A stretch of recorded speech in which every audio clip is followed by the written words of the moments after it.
So hello everyone, welcome back to the new video.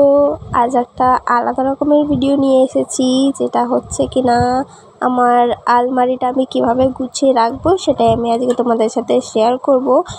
আলমারির অবস্থা আমার একদমই খারাপ হয়ে আছে। তোমরা যদি দেখো তো অবশ্যই কিন্তু মনে মনে হলেও একবার না একবার ভাববে যে সত্যি মেয়েটা কেমনভাবে অগোছালোভাবে রেখে দেয়। তো বিশ্বাস করো, বাচ্চা নিয়ে বাড়ির সব কাজ করে আর আলমারি গোছানোর আমি সময় একদমই পাই না। কোনো রকমে ওই জড়ো করে আমি ওই আলমারির মধ্যে গুজে গুজে ঢুকিয়ে দিই, এই যা হয়েছে। কিন্তু আজ একটু টাইম পেয়েছি, তাই ভাবলাম যে আলমারিটা আজকে যেমন করে হোক গোছাতেই হবে। আর আমি মিশো থেকে অনেকগুলো ব্যাগ আমি পারচেস করেছি, যেগুলো আমি মিনি ব্লগে দিয়ে দিয়েছি অলরেডি, তোমরা হয়তো দেখে নিয়েছো। তো সেগুলোর মধ্যে একে একে সমস্ত কিছু শাড়ি টাড়ি আছে সেগুলো সমস্ত কিছু ভরে এরপর আমি আলমারিটাকে ভালোভাবে গুছিয়ে নেবো। তো ভিডিওটা লাস্ট পর্যন্ত দেখতে থাকো। কিছুটা হলো হেল্প হতে পারে যে তোমরা কিভাবে নিজের আলমারিকে গুছিয়ে রাখবে, সেরকম কোনো একটা আইডিয়া তোমরা পেতে পারো। তো প্রথমেই দেখে নাও যে জামা কাপড়গুলো আমি কেমনভাবে বের করে রাখছি, এগুলোকে সব একে একে গুছিয়ে নেব।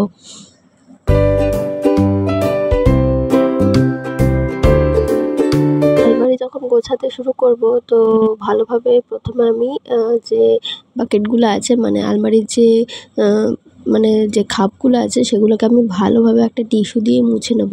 কারণ কি বলতো, আলমারির গায়েও অনেক নোংরা লেগে থাকে, তো সেজন্য ভালোভাবে আগে মুছে পরিষ্কার করে নিতে হবে। যখন করতে শুরু করেইছি তখন ভালো করেই করে নিই, এই আর কি।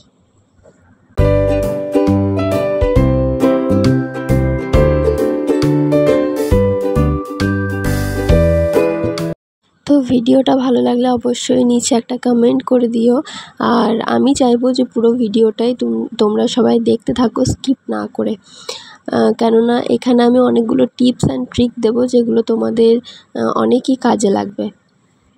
তার মধ্যে এই হচ্ছে একটা প্রথম, তোমাদের বাড়িতে যদি পেপার বা এরকম সাদা কালারের যে পেপারগুলো থাকে সেইগুলো যদি থাকে, তাহলে তোমরা বেশ ভালোভাবে ভাঁজ করে নিয়ে তারপর আলমারির মধ্যে তোমরা নিচের দিয়ে দিতে পারো। কারণ কি হয় না, সময় আলমারি থেকে একটা করে জামা কাপড় হয় কোনো শাড়ি বা জামা এরকম বের করতে গেলাম, টানতে গেলাম, তো অনেকগুলোই একসাথে বেরিয়ে চলে আসে। তো এরকমভাবে যদি পেপারটা নিচের মধ্যে তোমরা পেতে দাও, তাহলে কি হবে না, ওই জিনিসগুলো সব একসাথে বেরিয়ে আসবে না, ঠিকঠাকভাবেই চেপে বসে থাকবে। আর এই ব্যাগগুলো হচ্ছে সেই ব্যাগগুলো যেগুলো আমি মিশো থেকে কিনেছিলাম, আমি তোমাদেরকে আগেই বললাম।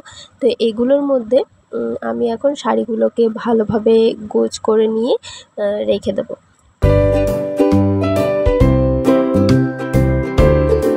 প্রথমে আমি যে আমার ভারী শাড়িগুলো আছে বেনারসি যেগুলো বলছি, সেগুলোকে ভালোভাবে গুছিয়ে নেব, যাতে ওই ব্যাগটার মধ্যে আমার পাট করে সবগুলো ঢুকে যায়, সেরকম একটা আয়তনের মধ্যে আমাকে করে নিতে হবে। তো এরকমভাবে আমি প্রথমে একটা শাড়িকে গুছিয়ে নিয়েছি।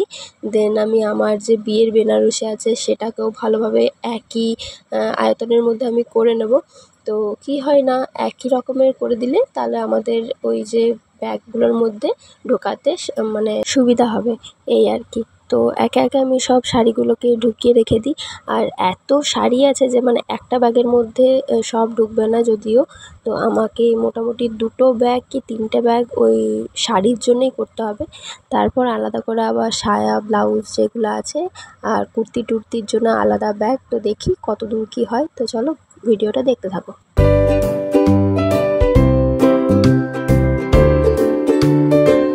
তো এই হচ্ছে একটা ব্যাগের মধ্যে আমি আমার যে বেনারসি শাড়িগুলো আছে সব আমি ঢুকিয়ে দিয়েছি। তোমরা দেখো কি সুন্দরভাবে পাট করে রাখা হয়ে গেছে। আর তোমরা কিন্তু চাইলে ওই যে চেনটা আছে সেই চেন দিয়ে বেরও করে নিতে পারবে, কোনো রকমের অগোছালো হওয়ার কোনো চান্সই নেই। যেরকমভাবে অগোছালোভাবে বেরিয়ে যায় সেরকম কিন্তু আর হবে না। তো এরপর আমি আরও একটা ব্যাগ নিয়েছি, যেখানে আমি ব্লাউজগুলোকে ঠিকঠাকভাবে রেখে দিচ্ছি। তো এটাতে কি সুবিধা হবে জানো তো, যে একটার থেকেই তুমি শাড়ি, একটার থেকে ব্লাউজ এরকমভাবে বের করে নিতে পারবে, খুবই সুবিধা হবে। তা আমি কিন্তু নিচে তোমাদের এই যে ব্যাগগুলো আছে সেগুলোর লিঙ্কটা দিয়ে দেবো, তোমরা কিন্তু চাইলে এটা পারচেস করে নিতে পারো। আর এখানে আমি সায়াগুলোকে ভালোভাবে টাইট করে রেখে দিচ্ছি, কারণ সায়াগুলোকে ভালোভাবে টিপে টিপে রাখলে কি হয় না, অনেকটা জায়গা বের হবে। তো সেজন্য আমি রেখে দিচ্ছি। কি হয় না, শাড়ির অনুপাতে সায়া অনেকগুলো হয়ে যায় ম্যাচিং ম্যাচিং করা। আর ব্লাউজে কি হয় না, একটা ব্লাউজ যদি রেড কালারের থাকে তাহলে হয়তো অনেকগুলো শাড়ির সাথেই পরা যায়, সেই জন্য ব্লাউজ খুব একটা হয় না, কিন্তু সায়া কিন্তু শাড়ির সাথে ম্যাচ করে করেই কেনা হয়, তাই সায়া শাড়ি কিন্তু একই রকমের পরিমাণে থাকে। দেন এরপর আমি এই নিচের যে খাপগুলো আছে সেগুলোকে এবার আমি ভালোভাবে ঠিক করে নেব, মানে ওই মুছে টুছে নিয়ে একেবারে এগুলোকে সাজিয়ে সাজিয়ে রেখে দেবো।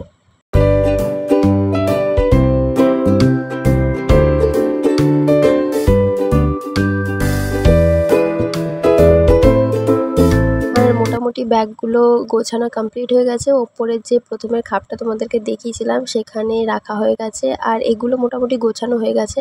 পুরো ভিডিওটা না অত মানে দেখানোটা সম্ভব হলো না। তো এই যে আমি এরকমভাবে গুছিয়ে নিয়েছি, তোমাদের কেমন লাগছে, মানে আগেরটার থেকে এটাই বেটার লাগছে আমার তো মনে হচ্ছে। এবার তোমরা বলো নিচে কমেন্টে। তো এই হচ্ছে আমার আলমারির আজকে গুছিয়ে রাখার ভিডিওটা। তো আমার তো মোটামুটি বেশ ভালোই লাগলো, তোমার অনেকটা জায়গাও বেরোলো। আর অনেক দিন ধরেই ভাবছিলাম যে আলমারি যে আমি গুছিয়ে রাখবো, সেই ভিডিওটা তোমাদের সাথে শেয়ার করব। তো আজকে মনোমতো করে একদম হয়ে গেছে গোছানো। তো তোমাদের কেমন লাগলো অবশ্যই কিন্তু জানিও। তো চলো আজকের মতো এই পর্যন্ত, টাটা।